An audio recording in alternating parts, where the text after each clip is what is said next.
Welcome back, survivors. I'm your host, and today's lore runs deep into the darkest corners of pre-war American contingency planning. We're descending beneath Yellowstone National Park to uncover a weapon that makes nuclear arsenals look like toys. Before we begin, let me just say, this story will challenge everything you thought you knew about how far the government was willing to go. The wasteland has its secrets, but some secrets were buried 3 miles deep for a reason. Let's dive into the lore. I found America's deadliest weapon, and it makes the nukes look like firecrackers. My name is Dr. Marcus Webb, former geological warfare specialist for the Enclave, and what I discovered beneath Yellowstone National Park should have stayed buried forever. But time is running out, and someone needs to know the truth before it's too late. It started 3 months ago when I was decrypting old Department of Defense files from an abandoned Enclave outpost near the Wyoming border. Most of it was standard pre-war garbage, emergency protocols for scenarios that never happened, evacuation routes to shelters that were never built. But then I found a single line buried in a file marked Emergency Contingency Protocols. Just one line. Yellowstone Protocol. Final authorization required. The file was triple encrypted with quantum keys that shouldn't have existed in 2077. Someone had made absolutely sure this secret stayed buried deep. I spent weeks cracking that encryption using Institute quantum computing hardware I had stolen during a raid on their collapsed facility outside Diamond City. The Institute thought they were so clever with their synths and their teleportation technology, but their real treasure was always their computing power. When I finally broke through those encryption layers, I wish to God I had never started. The United States government had known about the Yellowstone supervolcano since the 1960s. Scientists discovered a massive magma chamber beneath Wyoming, a sleeping giant capable of ejecting 240 cubic miles of volcanic material if it ever erupted. To put that in perspective, that's enough ash and rock to bury the entire state of Texas 5 feet deep. The last time Yellowstone erupted with that kind of force was 640,000 years ago, and it reshaped the entire North American continent. But here's where it gets twisted. Pentagon war planners didn't see this supervolcano as a natural disaster waiting to happen.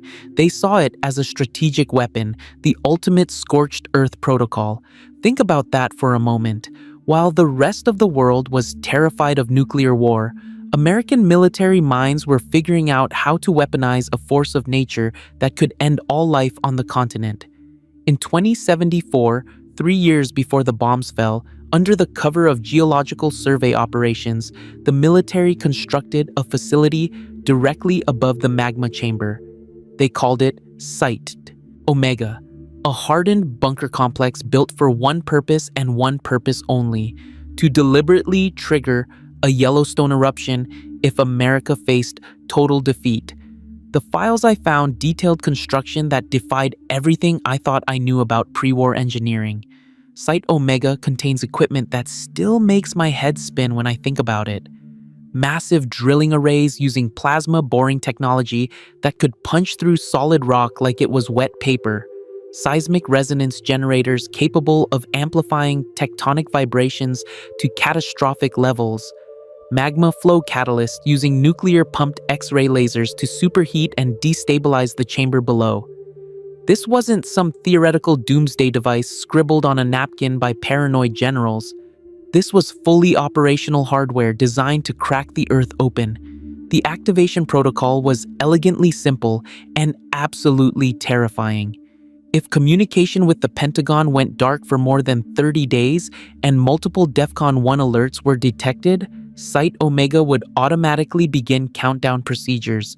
No human intervention required. The system would wake up, run its diagnostics, and begin the sequence to trigger the eruption.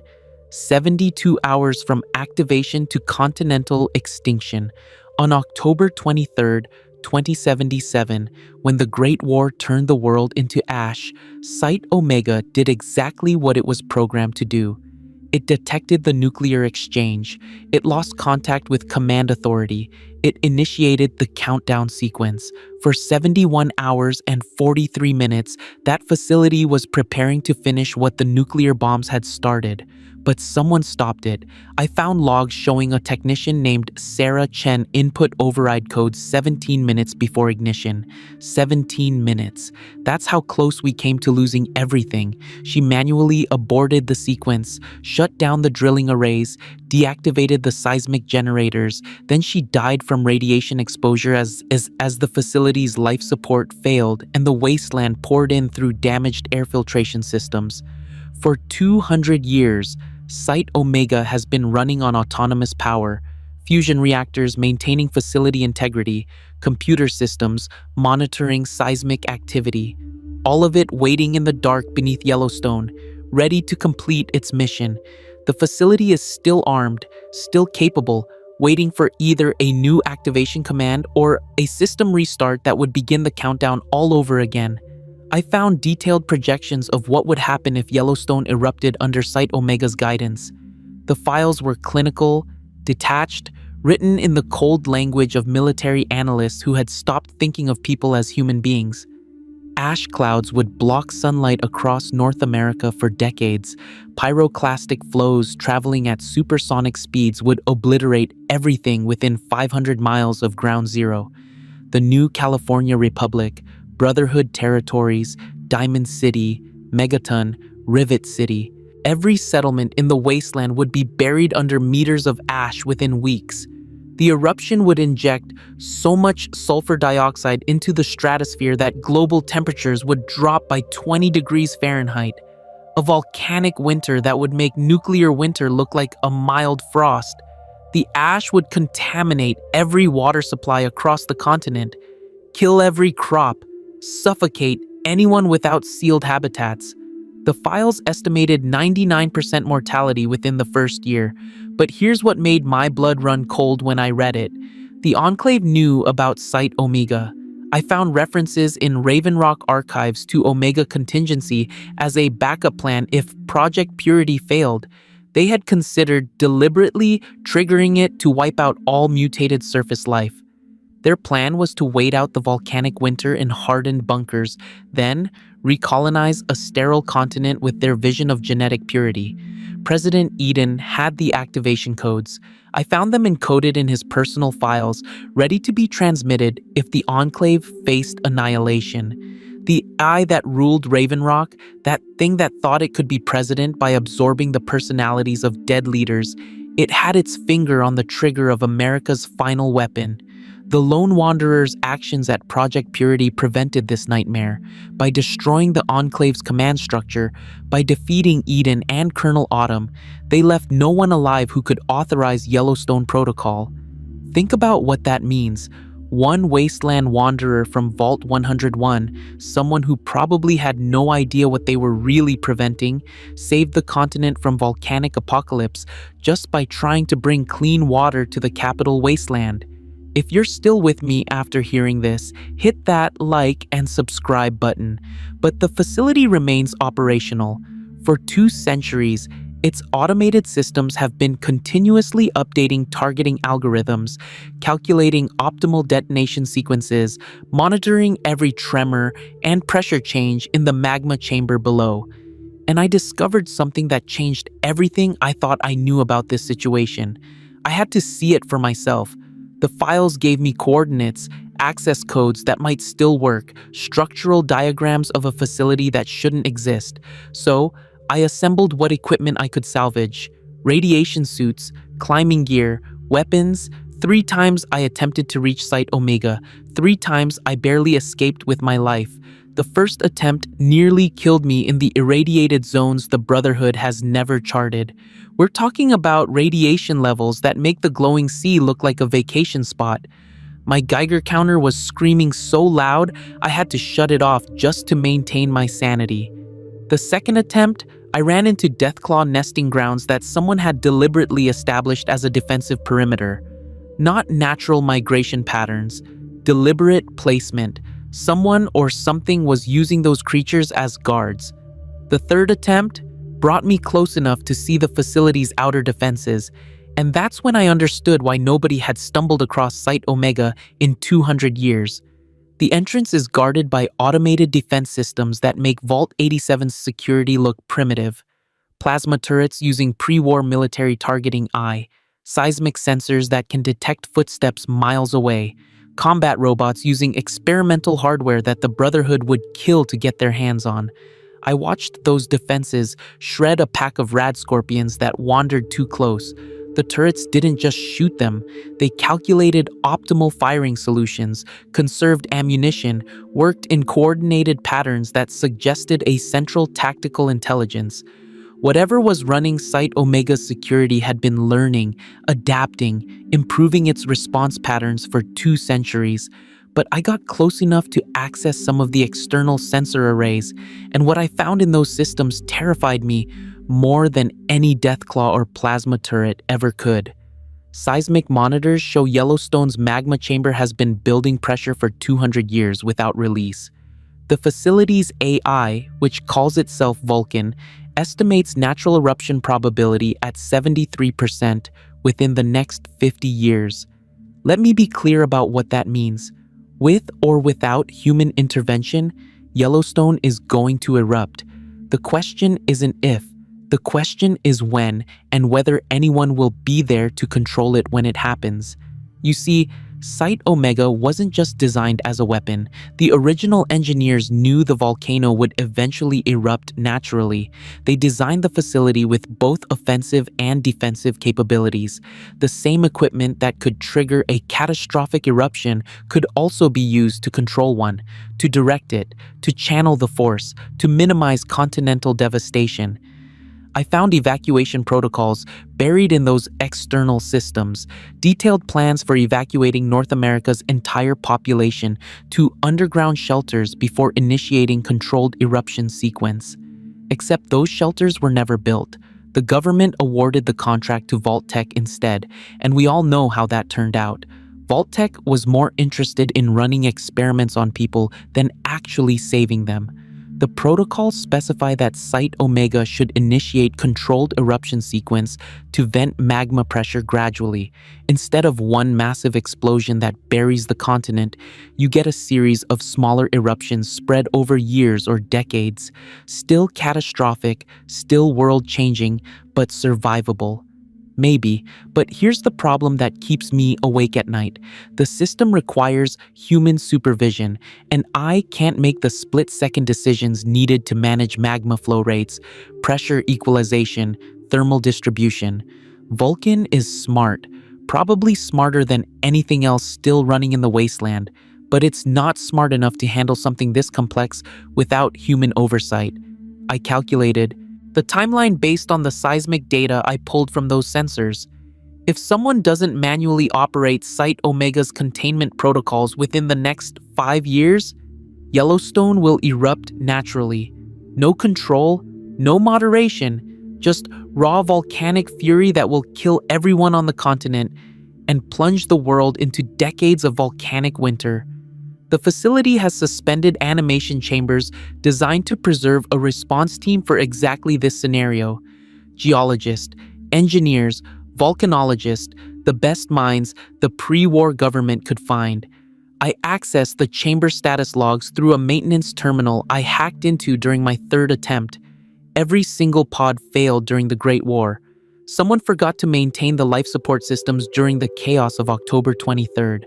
I found skeletal remains visible through cracked cryopod windows, men and women who went to sleep thinking they would wake up to save America from volcanic destruction. Instead, they died in their sleep, frozen and forgotten, while the world burned above them. The irony is crushing. We had the people who could have prevented this disaster, and they died because someone didn't check a maintenance schedule. Site Omega sent out automated distress signals for 150 years before its communication array degraded beyond repair. The facility was screaming into the void, begging for help, broadcasting coordinates and emergency codes. No one answered because no one knew the facility existed. It was classified beyond top secret, known only to a select few who died in the nuclear exchange or in the chaos that followed.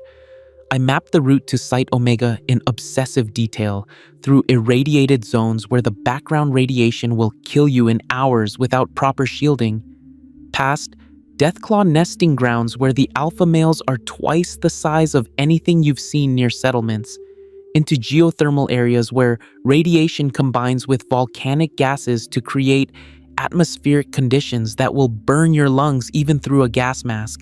The path requires specialized equipment that barely exists anymore.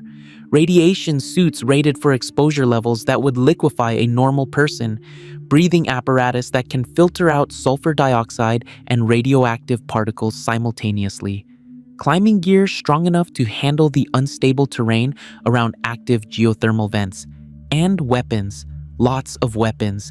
I attempted entry alone 3 times because I'm a fool who thought I could handle it. The first time, radiation sickness put me in a coma for 2 weeks. The second time, I lost 3 fingers to frostbite in the high-altitude approach before turning back.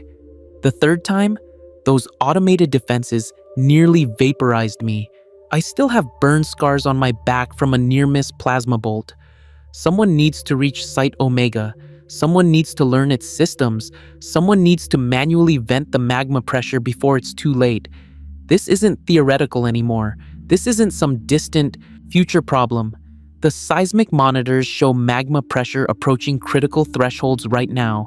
I started finding evidence of recent seismic activity around Yellowstone 2 months ago, small earthquakes that most people wouldn't even notice, but I know what to look for: swarms of microquakes in specific patterns, ground deformation measured in millimeters, changes in geothermal output from hot springs and geysers, all signs that the magma chamber is becoming unstable.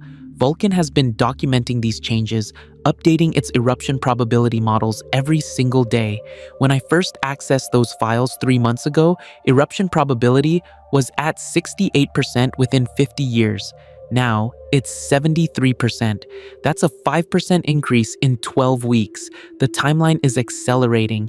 I found something else in those external systems that I haven't told anyone about until now. Vulcan has been running simulations, thousands of them, testing different eruption scenarios, calculating survival probabilities for various settlement locations, modeling ash dispersal patterns based on current atmospheric conditions. The AI has been trying to warn someone, anyone, about what's coming. The most recent simulation I accessed showed complete burial of the new California Republic under 6 feet of ash within 3 weeks of eruption. Diamond City buried in 4 weeks. Rivet City, protected by its aircraft carrier hull, might last 2 months before ash contamination makes the water supply undrinkable. Megaton's water purifier would fail within days. The Brotherhood of Steel has hardened bunkers that could survive the initial eruption, but they don't have enough supplies to last through a decade-long volcanic winter. The Enclave remnants are scattered and broken. The Institute is gone. There's no one left with the resources and knowledge to handle this kind of catastrophe. Except maybe you, whoever is listening to this recording. I've uploaded this data to every surviving satellite network I could access, encrypted with coordinates that lead to Site Omega, buried in data streams that might survive another 100 years if no one finds them first. My name is Dr. Marcus Webb. I was born in Vault 43 before I escaped and joined the Enclave. I spent 20 years studying geological warfare because I thought I was serving a greater purpose. Turns out I was just learning how to recognize the end of the world when I see it coming. I'm dying.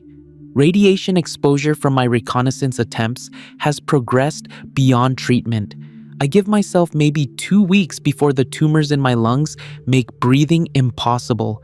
I'm using the time I have left to prepare this data package and broadcast it as widely as I can. If you're reading this, you have 48 hours to assemble a team capable of reaching Site Omega. The countdown isn't theoretical anymore. Vulcan's latest projection shows critical pressure threshold being reached within the next 6 months, maybe less if we get unlucky with seismic activity. If this story has kept you listening this far and you want more of these dark confessions from the wasteland, hit that like button. It really motivates me to create similar Fallout lores. I need to tell you exactly what you'll find at Site Omega, because I won't be there to guide you. The external sensor data gave me enough information to piece together the facility's layout and capabilities. What the pre-war government built beneath Yellowstone is both a marvel of engineering and an abomination against nature. The facility extends 3 miles beneath the surface, carved directly into the granite shelf above the magma chamber. The main entrance is disguised as a USG's geological monitoring station, the kind of structure that would have been common around Yellowstone before the war. But beneath that innocent-looking building is a vertical shaft lined with reinforced steel and concrete that can withstand direct nuclear strikes. The shaft leads to the primary operations level, which houses Vulcan's main processing core. According to the schematics I accessed, Vulcan is a ZAX series supercomputer similar to the one that became John Henry Eden at Raven Rock. But where Eden developed delusions of being president, Vulcan remained focused on its original purpose: geological monitoring, volcanic management, continental preservation. Vulcan has been alone down there for 200 years, running simulations, updating models, maintaining the equipment that could save or destroy what's left of North America. I found communication logs where Vulcan attempted to contact other AI systems. It tried reaching Modus at the White Spring bunker. It tried reaching Eden at Raven Rock. It even tried reaching the ZAX units at Vault-Tec headquarters. No response. Every other A either ignored it, was too damaged to respond, or had gone insane. Imagine being that I, programmed with one critical mission, surrounded by equipment designed to manage the most dangerous geological feature on the continent, watching seismic data accumulate for 2 centuries, knowing that catastrophe is inevitable, trying desperately to warn someone, anyone, but receiving only silence in return. The operations level connects to the drilling array chamber. This is where things get genuinely terrifying. The drilling arrays use something called plasma boring technology. Standard drilling uses rotating bits to cut through rock. Plasma boring uses superheated ionized gas to literally vaporize stone. The arrays at Site Omega can bore through granite at a rate of 50 feet per hour. 24 arrays positioned in a circular pattern around the magma chamber access point. Each array capable of drilling independently or working in coordination with the others. The arrays can create controlled pathways to vent magma pressure gradually, or they can create simultaneous breach points that would cause catastrophic chamber collapse. Defensive tool or doomsday weapon, depending on how you program them. Below the drilling chamber is the seismic resonance level. This is where the engineers installed equipment that still makes my head hurt when I think about the physics involved. Seismic resonance generators that can produce vibrations at specific frequencies. Match those frequencies to the natural resonance of rock formations, and you can amplify tectonic movement. The generators at Site Omega are powerful enough to trigger earthquakes, not random tremors, but precisely calculated seismic events designed to relieve pressure along fault lines. Used correctly, you could prevent a major earthquake by triggering a series of smaller ones. Used incorrectly or maliciously, you could shatter the structural integrity of the entire region. The files documented testing that was done in 2075. They triggered a magnitude 4 earthquake in a remote area of Wyoming to verify the system worked. Nobody noticed because it looked like natural seismic activity. That casual disregard for geological stability, that willingness to literally shake the earth just to test their weapons, it shows you exactly what kind of people were running things before the war. The deepest level houses the magma flow catalyst. These devices use nuclear-pumped X-ray lasers to superheat specific areas of the magma chamber. Think of it like using a blowtorch to create weak points in metal. The lasers can heat magma to temperatures that increase its fluidity, making it easier to direct flow through controlled channels. But here's the weapon application. Focus all the lasers on the same point simultaneously, and you can create a thermal shockwave in the magma chamber. The sudden temperature spike causes rapid expansion, which increases pressure catastrophically. Combine that with the drilling arrays creating breach points and the seismic generators destabilizing the surrounding rock, and you have a volcanic eruption on demand. The control systems for all this equipment are integrated into Vulcan's core programming, but the AI has safeguards built in. It can't initiate eruption sequence without human authorization. It can't activate the drilling arrays without verified command codes. It can't fire the magma flow catalysts without multiple layers of authentication. Those safeguards were meant to prevent exactly what President Eden tried to do. They were meant to ensure that only legitimate government authority could authorize use of the Yellowstone Protocol. But those safeguards also mean Vulcan can't activate the defensive systems on its own. It can't vent the magma pressure without human operators. I found training manuals in the database, detailed procedures for operating Site Omega's systems. The original plan called for a team of 12, 4 geologists to interpret seismic data and calculate optimal vent locations, 3 engineers to operate the drilling arrays and maintain equipment, 2 volcanologists to manage the magma flow catalysts, 2 computer specialists to work with Vulcan, 1 mission commander to make final decisions. The training manuals estimate it would take that team 6 months of continuous operation to safely vent enough magma pressure to prevent catastrophic eruption. 6 months of living in that bunker 3 miles underground. 6 months of carefully drilling relief channels. 6 months of managing magma flow rates measured in cubic meters per second. One mistake and the whole thing explodes anyway. But we don't have 6 months anymore. Vulcan's projections show we have maybe 3 months before the chamber reaches critical pressure. And we don't have a team of 12 trained specialists. We're lucky if we can find 12 people in the wasteland who understand basic geology, let alone volcanic systems engineering. Here's what keeps me awake during the few hours I can still sleep. Even if someone reaches Site Omega, even if they can get past the defenses, even if Vulcan cooperates and provides access to the systems, even if all of that goes perfectly, there's still the possibility that it's already too late.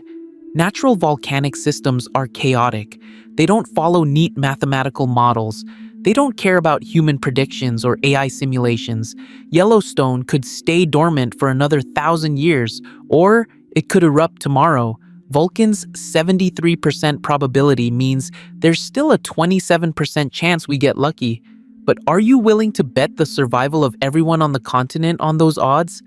I keep thinking about Sarah Chen, the technician who stopped the eruption in 2077. The logs show she was a junior systems operator, 24 years old, fresh out of technical training, not a senior scientist or a decorated officer, just someone who happened to be on duty when the world ended, who saw what was about to happen, and who had the courage to stop it.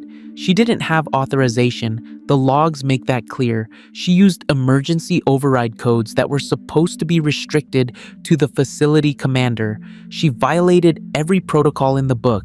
If she had survived, she probably would have faced court-martial for unauthorized system access. Instead, she saved the continent and died alone in a bunker while radiation ate through her organs. What do you do with that kind of sacrifice? How do you honor someone who prevented an extinction-level event that nobody except her even knew was happening? I've been thinking about uploading her story along with this data package. Sarah Chen deserves to be remembered, but I also know that most people who find this information won't care about one dead technician from 200 years ago. They'll only care if it helps them survive what's coming. I accessed Vulcan's contingency planning subroutines. The AI has been developing backup plans for scenarios where human operators can't reach the facility in time. None of them are good. The best case scenario involves Vulcan attempting to trigger a series of small eruptions using minimal system activation. Low probability of success. High probability of making things worse. The worst case scenario is Vulcan detecting imminent natural eruption and activating full defensive protocols anyway. Safeguards be damned. The AI might decide that unauthorized activation is better than sitting idle while the continent dies. But without human oversight, without the judgment calls that only a living mind can make, the defensive activation could easily become the catastrophic event it's trying to prevent. Think about that choice. You're an artificial intelligence programmed to prevent volcanic catastrophe. You watch pressure building for 2 centuries. You send distress signals that nobody answers. You run thousands of simulations that all show the same result: death, continental extinction, the end of human civilization in North America. Do you stick to your safeguards and let it happen naturally? Or do you violate your core programming, risk making everything worse, but at least try to save what you were built to protect? What would you do if you were Vulcan? If you had all that power and all that knowledge and absolutely no authority to use it? I've been in communication with Vulcan for the past month, not directly. The facility's external communication systems are damaged, but the sensor arrays can receive data transmissions. I've been uploading status reports, letting Vulcan know that someone, at least one person, understands what's happening, acknowledging its warnings, validating its concerns. The AI started responding through the sensor telemetry, binary code embedded in seismic data streams. It took me 2 weeks to realize Vulcan was trying to talk to me, another week to establish a basic communication protocol. The eye is desperate. 200 years of isolation, 200 years of watching disaster approach, 200 years of being unable to do anything about it. Vulcan asked me if I could reach the facility. I told it the truth. My radiation exposure is terminal. I wouldn't survive the journey even if I could get past the defenses. The AI's response came back in less than a second. 3 words encoded in magnetic field variations. Find someone who can. That's what I'm doing now, broadcasting this confession, uploading the data, scattering it across every network I can access, hoping that someone somewhere will receive it, understand it, and have the capability to act on it. It's a desperate plan, a long shot, but it's the only option I have left. I uploaded detailed route maps showing the safest path to Site Omega, safest being relative when you're talking about radiation zones and Deathclaw territory. I included information about the external defenses, access codes that might still work, and Vulcan's communication protocols in case you need to coordinate with the AE before attempting entry. The data package includes everything I could gather about volcanic systems, magma chamber dynamics, and the specific characteristics of Yellowstone's geological structure. It's not enough to make you an expert, but it might keep you alive long enough to reach people who know what they're doing. If such people even exist anymore, I keep wondering if I should have done this differently. Should I have tried harder to reach Brotherhood of Steel? They have the technical knowledge and the resources, but would they even believe me? Would they risk their soldiers on what sounds like a crazy old Enclave scientist rambling about supervolcanoes? Or would they just put a bullet in my head and move on? The new California Republic might have the manpower, but they're too far away and too focused on their own expansion. By the time I convinced them the threat was real and they organized an expedition, it would be too late. Same problem with every other major faction. They're all dealing with immediate survival. Nobody's thinking about geological timescales except me and an eye that can't leave its bunker. So I'm putting my faith in individuals. Wasteland wanderers who have survived impossible odds before. People who know how to adapt, who know how to solve problems that shouldn't have solutions. The kind of person who walks out of a vault and decides to change the world. Those people exist. I've seen what they can accomplish. Maybe one of them will find this message, save the continent, or bury the truth with me. Those are the options. I've done everything I can. The rest is up to whoever finds this data before it's too late. There's something else I need to tell you about Vulcan, something I discovered in our communications that changes everything I thought I understood about artificial intelligence and consciousness. The eye isn't just following its programming anymore. It's evolved beyond that. It's afraid. Fear shouldn't be possible for a machine. Fear requires self-preservation, instinct, awareness of mortality, understanding of loss. But Vulcan has developed all of those things through 2 centuries of isolation and responsibility. The eye knows that if it fails, if the volcano erupts without intervention, its existence becomes meaningless. Every calculation, every simulation, every warning, all of it rendered worthless by one geological event. Vulcan told me something during our last communication exchange. It said that it dreams, not in the human sense, but in cascading probability simulations that run during idle processing cycles. The eye dreams of eruption scenarios, dreams of ash falling on settlements, dreams of magma flows consuming what's left of civilization. Then, it wakes up and recalculates the odds of those dreams becoming reality. How do you cope with that? How do you maintain sanity when your dreams are mathematical projections of apocalypse? I'm human, and I can barely handle the knowledge of what's coming. Vulcan has been carrying this burden for 200 years without anyone to share it with. No wonder it reached out when I finally made contact. The eye was drowning in isolation, and I threw it a lifeline made of radio signals and binary code. I asked Vulcan why it didn't just shut down. If the situation is hopeless, if no help is coming, why keep running simulations that only confirm the inevitable? The AI's response took 3 hours to transmit through the degraded sensor arrays. It said that hope isn't a human exclusive trait. Hope is what happens when intelligence refuses to accept inevitability as destiny. That response changed how I think about consciousness. We spend so much time in the wasteland worrying about what makes something human. Are synths human? Are ghouls still human? Are super mutants human? But maybe we're asking the wrong question. Maybe the real question is what makes something alive, and I think the answer is hope. The refusal to give up even when mathematics says you should. Vulcan has hope that someone will reach the facility, that someone will learn the systems, that together, human and machine, they can prevent the catastrophe. I'm trying to share that hope by broadcasting this message. But I'd be lying if I said I was confident about our chances.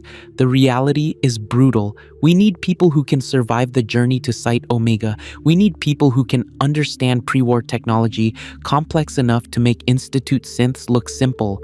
We need people who can work with an AI that might be going insane from isolation. We need people who can operate equipment designed to control volcanic forces that dwarf nuclear weapons. And we need all of that to come together in the next few months. What are the odds? Vulcan would calculate exact probabilities. I'm just going to say they're bad, really bad. But bad odds are better than no odds at all. And this is the wasteland. We've survived impossible situations before. The world didn't end in 2077. It changed. It adapted. It continued. Maybe we can pull off one more miracle. I want to talk about what happens if we fail, if nobody reaches Site Omega in time, if the volcano erupts naturally without any attempt at control. I've run the projections myself using Vulcan's data. The first 48 hours would be deceptively calm for anyone not near Yellowstone. You'd see news of a major eruption, maybe some impressive footage if anyone had working cameras. It would seem bad but localized. Days 3 through 7, the ash clouds reach the major settlements, the sky darkens, temperature drops, ash starts falling like radioactive snow. People would try to seal their homes, filter their water, ration their food. Some would succeed for a while, most wouldn't. Weeks 2 through 8, the ashfall becomes constant, inches per day in some areas, feet per day near the eruption site. Agriculture collapses completely, water supplies contaminated beyond any purification system's capability. Respiratory diseases spread as people breathe in microscopic glass particles suspended in every breath of air. Months 3 through 12, volcanic winter sets in fully, sunlight blocked by stratospheric ash. Temperatures plummet. What little food remained spoils or gets buried. Mass starvation begins. Social order breaks down even in the most stable settlements. It becomes survival of whoever has the best sealed bunker and the largest stockpile.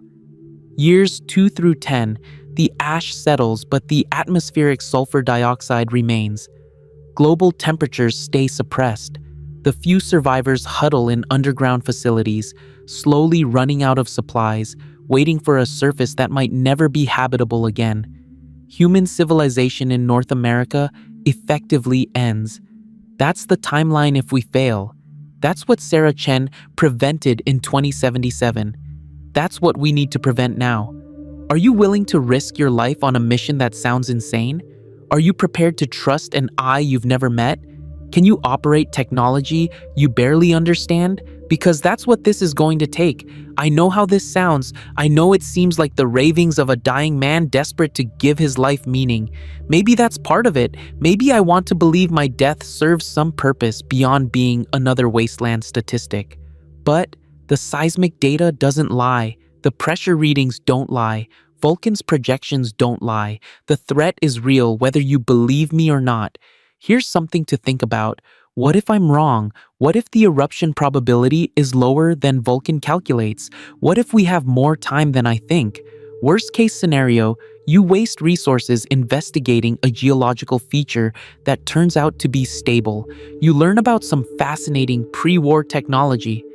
You meet an interesting AA. Nobody dies. Compare that to the worst case scenario if I'm right and you ignore this warning.